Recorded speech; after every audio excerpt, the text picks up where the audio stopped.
everyone, this is Nem, your friendly neighborhood rogue, coming at you again with another summer review. This time we're going to be talking about Metroid Prime 3 Corruption.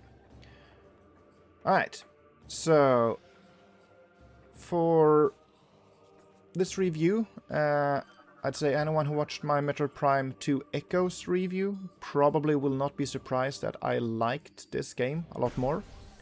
They fixed a lot of the things I complained about in that review. They did also add some new nitpicks and problems, but all in all I think this is a better game. I think it's a fantastic first-person Metroid game, and I would give it 8.5 out of 10 if I were to score it. Now, as with my previous review, I would like to start by listing some caveats before we get into the main meat of it. Firstly, this was also played on emulator using Prime Hack, just like with Metroid Prime 2 Echoes. And I'd say mouse controls works even better for this one, since it was originally made for the Wii. Running on emulator also means you can benefit from high resolutions. Though I would say both Prime 2 and this one looks very good at their intended resolutions as well. Another benefit of Prime Hack is that it comes with pre-built functions for handling the grapple pull, for handling the movement of levers and such, which makes it a lot easier to play on emulator as well. Secondly, as for mainline Metroid games, I've now played most of them except the OG Metroid, Metroid 2 and Metroid Fusion, so the 2D Metroids. I have also not played Metroid Other M or Federation Force, but let's be honest, I don't think anyone really fucking care about those. My personal ranking of the games I have played would be Dread first, then Super Metroid second, Metroid Prime 3 third, and then Metroid Prime 1, then 4, and then 2. Anyway, onto the review. Let's, as I always do, start with the bad stuff. So, firstly, no interconnected world. This one has completely dropped the interconnected world from the previous games, which I think is a shame. And I say dropped, I should say it's sort of gone, because the main areas in Prime 1 and 2 were always separated by elevator loading screens. But in this game, they explicitly state that it takes place on different planets. So you have like a little planetary map, we can jump between the planets. And for the whole, like as the game functions, it doesn't make much of a difference because it works essentially exactly the same as previously. But for flavor, it makes it feel a bit more disjointed. And I think it's a shame that we didn't see them try their hand at a more interconnected world in this one, since they do get some extra oomph from the Wii. My second negative would be traversing Skytown on the planet Elysia.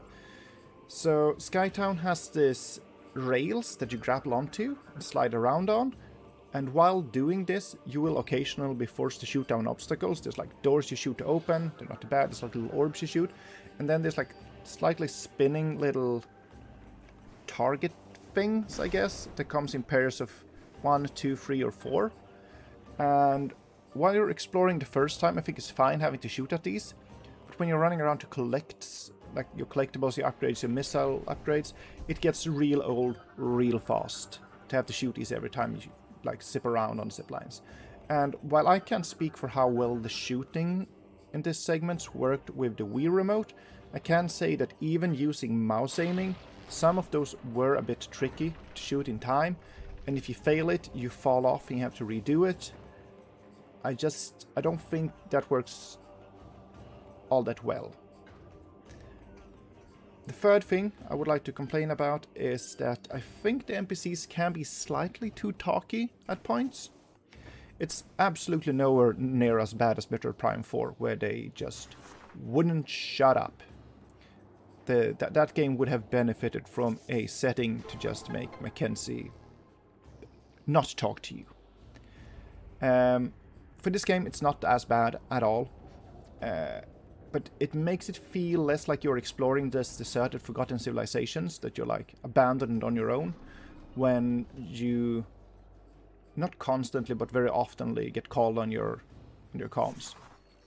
And to be fair, there's only one of the planets that you explore, which is like an ancient civilization. Both the Space Pirate Homeworld and Skytown are more recently built, it seems. But the benefit of having this system is that you don't have to, like in Metroid Prime 2, just faff about for 10 minutes before the game decides that it's actually going to give you like a little map ping to show you where you need to go. For this one, you just get those immediately. And thankfully, and this is something I think a lot more games could learn, the comms never disturb the flow of gameplay. You can just keep on playing while you like, go through the conversation, which I think is really good. But for my part, it could have been slightly less of that. I will also say, while I'm going to praise the changes to the tankiness of the enemies, I am going to put up a negative that I think the bosses are a bit too easy. And they are all around good. I don't think any of the bosses in this was bad. There's nothing like the Grapple Guardian from Metroid Prime 2, which I think was just an absolute shite boss with a gimmicky mechanic and especially a janky hitbox. Like nothing of that in this one. All of the bosses like functionally work well, play well. But coming from Prime 2, some of them do feel like they just fall over. And there's also very little build-up for a lot of these bosses, especially the 3 bounty hunters that you start off with as allies and that then get corrupted and you have to fight off all of them. One for each planet. And they each get about 1 minute of screen time throughout the game, which means that they almost have no build-up, so I had no like emotional attachment to anything that happened there. It was just different flavors of boss. I thought the third one had a pretty cool mechanic where she's a shapeshifter and she will turn into different bosses you fought before. I thought it was a really fun idea. Dark Samus was also a surprise for me, since I didn't finish Metroid Prime 2. I just assumed that we offed Dark Samus in that game, but she's back here. Not taking too much space in the game, honestly. Has a very small presence, but still shows up at the end. And the last boss, I think for me, was also a disappointment, because it didn't really force me to use my entire arsenal. You only really need to be able to aim and grapple. And the only part that gave me any sort of trouble was the middle phase, when it's like a brain attached to a spine. And it plops out these little tentacles you had to shoot.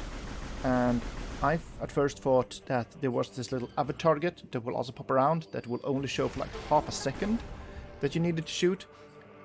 But I realized pretty quickly that you could just shoot the spot where the tentacles were attached once you shot the tentacle, and then that made that phase easy as well. And you're also in hyper mode through all of that fight, meaning that your damage output is very high. And even being a free phase fight with Dark Samus, brain on spine, and then just brain, it felt like a disappointment, especially coming from Metroid Prime 1, when you fight Metroid Prime in that one, where you had to actually swap between all of the tools you had.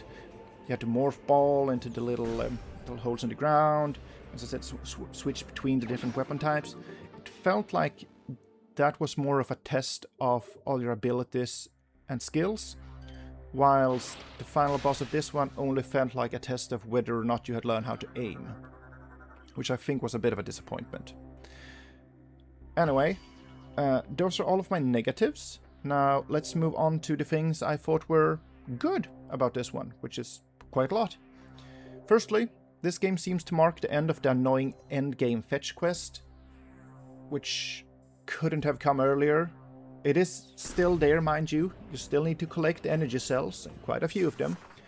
But I just seemed to naturally get everything I needed organically just playing through the game.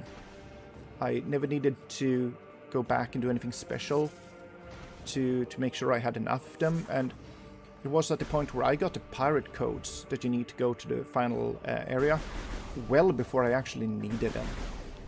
And I think one of the things that helps with this is you have the ability in Skytown to launch drones that will give you map markers where there are pickups, and it will also mark these energy cells. It is optional, which I think is nice, so if you don't want these pointers, you can just opt out of them. And I still would have liked the ability to place markers and notes on the map myself, but all in all, I think it's a good system, and you don't suddenly, especially with the end game fetch quest, you don't, as in the previous Metroid Prime games, you don't have to suddenly just stop progressing the game to go treasure hunting for X amount of doodads that you need to access the final area and boss, which I think was a really nice change. Secondly, among the things I think was really good is that this game has less tanky enemies. That was one of my big complaints and one of the reasons I stopped playing Metroid Prime 2 Echoes.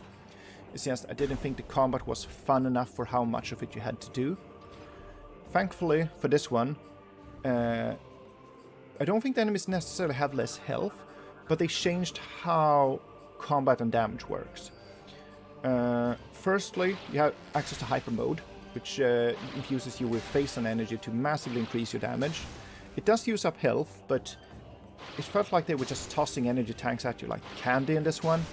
I think like after the first planet I had like 5 or 6 of them. It made it feel like there never really was a trade-off between using health to deal damage. Also, when you kill them with your phase-on hyper mode beam, a lot of them drop health. You can cancel out of it when you want to, which also makes you able to just use up the slight amount of health you need to, and fighting them normally, you would have used up that health anyway just getting hit by them. So it never really feels like there's a big trade-off here. They will sometimes force you into like a hyper mode overdrive where you can't exit it yourself and you just need to blast through that tank. It happens more the later you get into the game, but overall it's not big enough of a problem to prevent you from using it. And to add on that, they also changed how weapon upgrades work. You no longer swap between different weapons. Instead they all stack on your primary weapon, sort of like how it worked in Metroid Dread. So you just keep upgrading your main hand cannon, which makes it so, same with the missiles, all of the missile upgrades also stack in a regular missile, meaning that whenever you backtrack through a previous planet or area, you will deal a lot more damage, making combat go a lot quicker. And there's something more I wanted to say on this one. Yes. I think it also helps that you can more easily get around the map. So you are forced, like, the enemies still respawn when you leave a room, same as in the previous ones, but you're forced to do a lot less backtracking due to what's going to be my next good point for this one, which is how they changed the fast travel system. So, good point number 3, I guess. In previous Metroid games, you had elevators that would take you between the zones, and in this one, they simply converted all of those into landing pads for your ship. And all of those landing pads now then work as a save point, because it's your ship. It works as a refill point for ammo, which means that all of the previous ammo stations that were placed out in Metroid Prime 2, and I think 1 as well, they're all gone. They're not needed anymore, since you refill out your ship. And it also lets you travel to any other landing point on that planet or another planet, meaning that what was previously sort of the elevator points can now take you anywhere. And this leads to a lot less backtracking and makes it so that you don't have to fight the respawning enemies as often. It makes the quest to actually run around and grab things, like whenever you get a new upgrade, you can much more quickly get back to the place where you wanted to use it. And on the note of the ammo refills, unlike Prime 2, I never ran out of ammo in this one, never ran out of rockets, and there is no other special ammo you need to take care of like in Metroid Prime 2. So I just think it was a good quality of life upgrade. I'm not sure.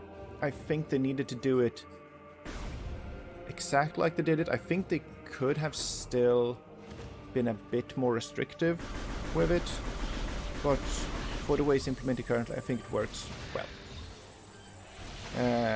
Next one, fourth good thing, movement and upgrades early. So movement feels really good in this one, same as in the previous ones, but for this one I would say that movement feels good both in and out of combat. I still have a little pet peeve with the fact that you can't control your camera while in Morph Ball, but I've learned to live with it. But part of what I think makes movement feel really good in this one is that they start you off with the double jump and the Morph Ball, like that's your baseline movement, meaning that content can always be designed around those abilities, and then they also give you the grapple hook and the spin attack, the screw attack jump very quickly in this one on the second area, which means they can build a lot more content around you having those abilities. And there's a lot of points where like you swing and you shoot, and I think all of that fantastic. The hook shot in this one is still great. Immortals of Avium should pay notice to it and fucking learn. But there is also an unfortunate decision they've made where it's mostly Skytown that are designed around using these abilities. And then once you get to Space Pirate Homeworld, it's a very big focus instead on the Spider Ball and using the grapple hook to power up and power down locks. And I think it's a bit of a shame, since they presumably knew you would have these tools in your tool set, that they don't implement more of it in the worlds that go ahead. Like it feels like they don't always keep testing your abilities to use these upgrades, and instead just focus on the new shiny toy you just got, which I think is a bit of a shame. I will also say that the Wii seemingly allowed them to make bigger areas than they did in Metroid Prime 1 and 2, which also means that there are bigger playgrounds to actually use the hookshot and the screw attack. But yeah, I would have liked to see them implement more of your movement options in the later areas, but all in all, it's really good. And then, lastly, and this is going to be me sounding like I'm repeating myself, but graphics and audio, still absolutely stellar. The game looks fantastic, sounds fantastic. I think all of the enemy designs are good. I think it's fun to see a lot more of the pirate designs. I like that as you keep progressing and they keep integrating Phazon into their combat abilities, they get more and more armor. I think all of the enemies are fun to fight. On the point of graphic, I did also enjoy that they allowed you to enter your ship and fiddle about in that. Like, most of it is absolutely pointless. You can use it to see like your kill scores, you can use it to check same as corruption level, which you can also check by just flipping the camera down and looking at yourself and seeing the corruption leaking out of your suit. Which is also a nice visual, actually, that the farther the game progresses, the more corrupted Samus gets. And usually you just see your hands, so you see it on that, but while in your ship you can, as I said, look down, actually look at your entire body being corrupted. I also love that Ridley's back in this one. I think it's a really fun design to have one of the main antagonists of the series just be a big honking Aerodactyl. I love that design choice. But yeah, there's not much more to say about the graphics and the audio. It's just fantastic. And as I feel like I'm going on a tangent here, I'll wrap this up and say I think Metroid Prime 3 Corruption is a fantastic game. From my experience playing this on Dolphin with Prime Hack, it's just absolutely stellar. Can recommend it to anyone. And I think it is a 8.5 out of 10 game. And this has been them, your friendly neighborhood rogue, checking out with this summer review. Take care, everyone.